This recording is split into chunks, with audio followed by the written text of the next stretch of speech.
Okay बच्चों, अभी हमने सेक्सुअल रिप्रोडक्शन के बारे में पूर्ण जानकारी प्राप्त कर दी है। अब इस चैप्टर का जो अंतिम वाला हिस्सा है वो है प्रजनन की कुछ घटनाएं, रिप्रोडक्शन की कुछ events, some events of reproduction. अभी देखिए, हम इसमें बात करते हैं कि सेक्सुअल रिप्रोडक्शन इवेंट्स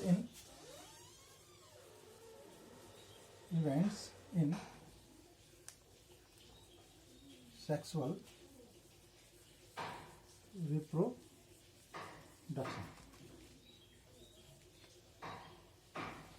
प्रजनन की कुछ घटनाएं। इवेंट्स का मतलब घटनाएं। कौन कौन सी घटनाएं होती हैं रिप्रोडक्शन में, बहुत नटसेल में हम इस पर बात करते हैं। अगर हम इसको देखेंगे तो इसको हम 3 भागों में बांट सकते हैं।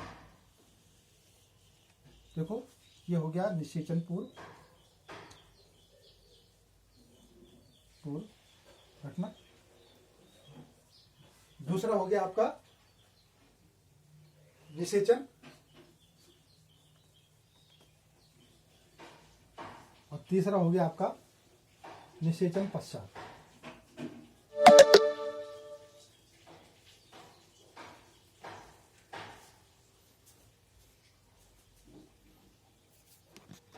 निषेचन पश्चात। Okay, the events in sexual reproduction, there are three events: pre-fertilization and post-fertilization. निषेचन पूर्व, निषेचन और निषेचन पश्चात की घटनाएं। निषेचन से जो पूर्व जो घटनाएं होती हैं उसमें से देखिए क्या क्या होता है। एक तो युग्मक जनन होगा, नंबर 1 युग्मक जनन। युग्मकों का निर्माण होना युग्मक जनन कहलाता है।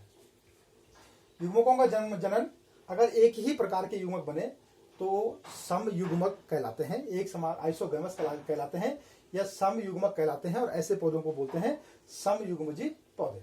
ओके, जैसे यूलेथ्रिक्स और स्पाइरो वगैरह है, आपकी एनसीईआरटी में दे रखा है।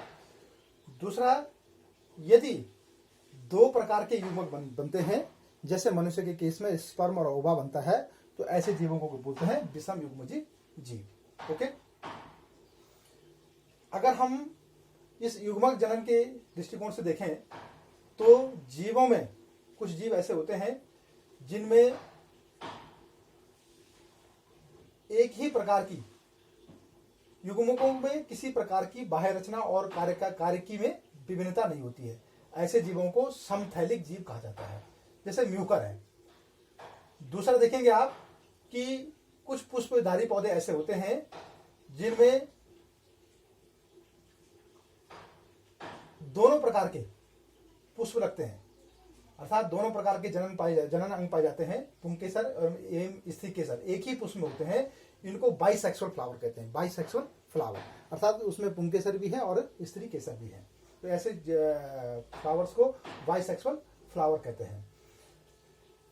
कुछ जीव ऐसे हैं, इसमें इंपॉर्टेंट चीज मैं आपको जो बता रहा हूं वो ये है कि इसमें जो इंपॉर्टेंट चीज है कि जो कुछ हमारे द्विलिंगी जंतु हैं, और एक द्विलिंगी जंतु का नाम बताइए तो आप बताएंगे केंचुआ या फीताकृमि।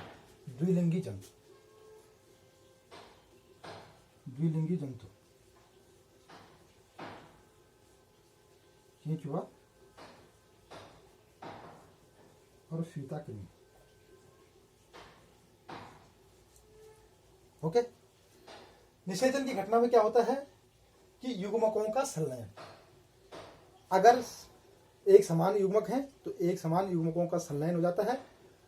अगर अलग अलग प्रकार के युग्मक हैं, नर और मादा युग्मक हैं, तो नर और मादा युग्मकों का संलयन निषेचन कहलाता है। और इसके पश्चात बनने वाली संरचना को क्या बोलते हैं? जाइगोट बोलते हैं। क्या बोलते हैं? जाइगोट या युग्मनज कहते हैं। ओके, और युग्मक से धीरे धीरे विकसित होकर के नए जीव का निर्माण होता है। अगर हम देखेंगे कि निषेचन के आधार पर निषेचन दो प्रकार का होता है, बाह्य निषेचन और आंतरिक निषेचन।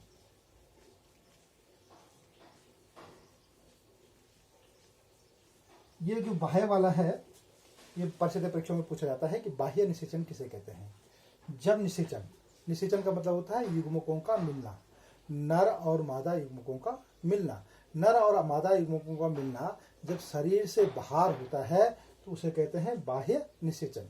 और इसमें जो है जल स्थल जब जो एम्फीबियंस जंतु हमारे हैं, जैसे मेंढक में, इसका उदाहरण है मेंढक। मेंढक में बाह्य निषेचन होता है।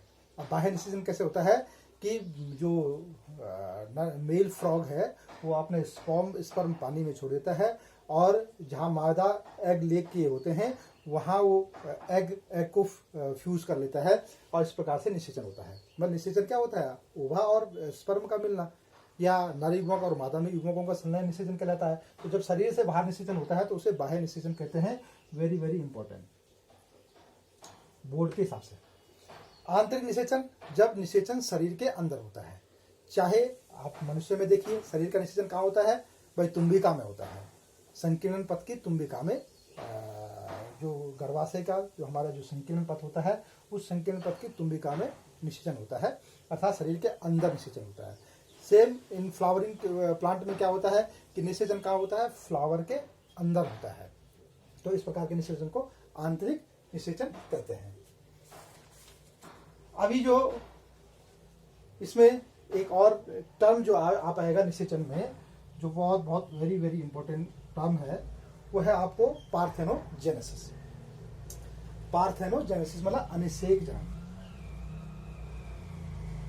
अनिषेक जनन मोस्टली 1 नंबर का प्रश्न पूछा जाता है बोर्ड एग्जाम में कि अनिषेक जनन, पार्थेनोजेनेसिस। पार्थेनो का मतलब होता है वर्जिन, मतलब बिना नर युग्मक के संलयन से, केवल मादा युग्मक से नए जीव को के बनने की प्रक्रिया को अनिषेक जनन कहते हैं। रिपीट कर रहा हूं, एक बार रिपीट कर रहा हूं, चाहे तो मैं आप लिख भी सकते हैं इसको, मैं धीरे धीरे बोलूंगा कि केवल मादा युग्मक से या केवल अंडाणु से नए जीव के बनने की प्रक्रिया को अनिषेक जनन कहते हैं। अनिषेक जनन का उदाहरण है मधुमक्खी में या छिपकली में या बर में यह पाया जाता है। मधुमक्खी में, छिपकली में, कुछ पक्षियों में केवल और केवल मादा युग्मक से नया जीव बनता है, अर्थात इसमें निषेचन की घटना नहीं होती है। केवल एक जीव से ही नए जीव के बनने की प्रक्रिया को पार्थेनोजेनेसिस या अनिषेक जनन कहते हैं। अनिषेक जनन प्राकृतिक होता है, जैसे मधुमक्खी में होता है, और कुछ जो है हम कृत्रिम अनिषेक जनन भी कहते हैं, जिसके मुख्य कारक हैं ईथर है, यूरिया है, अल्कोहल है, क्लोरोफॉर्म है, टेम्परेचर है, पीएच है। इनमें अगर हम वेरिएशन कर देते हैं तो सीधे सीधे केवल जो है फीमेल गैमेट से, मादा युग्मक से नए जीवों का निर्माण भी होता है। तो इस घटना को बोलते हैं अनिषेक जनन। अब जो निषेचन के पश्चात की घटनाएं हैं, देखिए निषेचन के पश्चात की जो घटनाएं हैं तो क्या बनता है, जाइगोट, जिसको बोलते हैं युग्मनज। और इस युग्मनज में धीरे धीरे जब जैसे डेवलपमेंट होता है तो इसके कारण से इसको एम्ब्रियोजेनेसिस भी कहते हैं। भाई जब इसमें जो एम्ब्रियो में जो डेवलप होगा तो इसको एम्ब्रियोजेनेसिस कहते हैं, और एम्ब्रियोजेनेसिस के कारण से नए जीव का विकास होता है। इसके आधार पर, जीवों के जन्म लेने के आधार पर जीव दो प्रकार के होते हैं। एक होते हैं अंडप्रजक। अंडप्रजक बहुत इंपॉर्टेंट बात। अंडप्रजक वह जीवधारी जो अंडे देते हैं, वेरी सिंपल, उसे कहते हैं अंडप्रजक। और सजीव प्रजक मतलब, सजीव प्रजक का तात्पर्य है कि ऐसे जीवधारी जो पूर्ण विकसित बच्चे को जन्म देते हैं। इनका जीवन काल बहुत रिस्की होता है। ये अंडे देते हैं, अंडे एक प्रकार के खोल के अंदर बंद होते हैं, लेकिन वो उनको जो परभक्षी होते हैं, परभक्षियों का खतरा ज़्यादा होता है।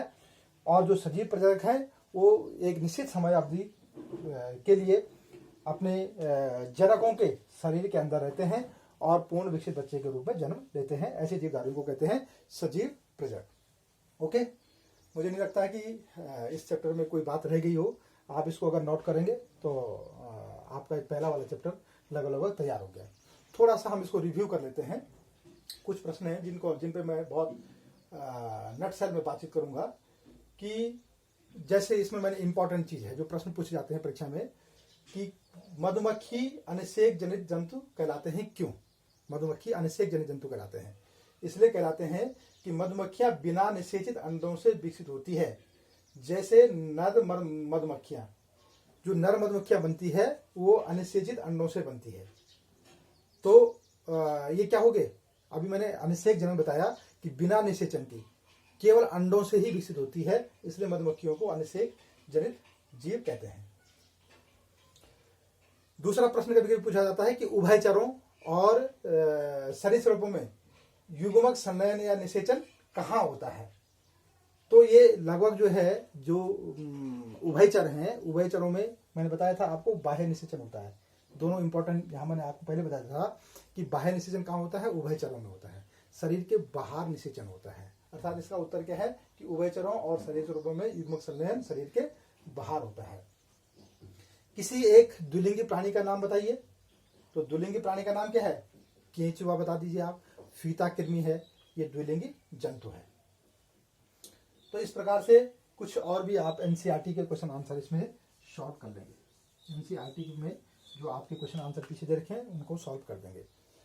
कल चैप्टर 2 हम स्टार्ट करेंगे। आशा है कि आप सब लोग इसको ध्यान से देखेंगे, सुनेंगे, समझेंगे। वीडियो की स्पीड कम और ज़्यादा करेंगे। जहाँ पर आपको लगेगा कि नोट करना है वहाँ पर आप वीडियो को पॉज कर लेंगे। लंबे लंबे वीडियो इसलिए नहीं बना पा रहा हूँ कि एक वीडियो 2-2 और 3-3 GB का बन रहा है। बहुत मुश्किल से एडजस्ट करके आप लोगों तक इसे भेज रहा हूँ। मुझे आशा है कि आप लोग इसको बहुत ध्यान से देखेंगे, समझेंगे। ये भी एक प्रकार का वर्चुअल क्लास है जहाँ आभास होगा आपको कि गुरुजी सामने हैं। आपके यदि कोई क्वेश्चंस हैं, क्वेरी हैं, तो आप मुझे व्हाट्सएप पे भी भेज सकते हैं, मेरी ईमेल आईडी पर भी भेज सकते हैं।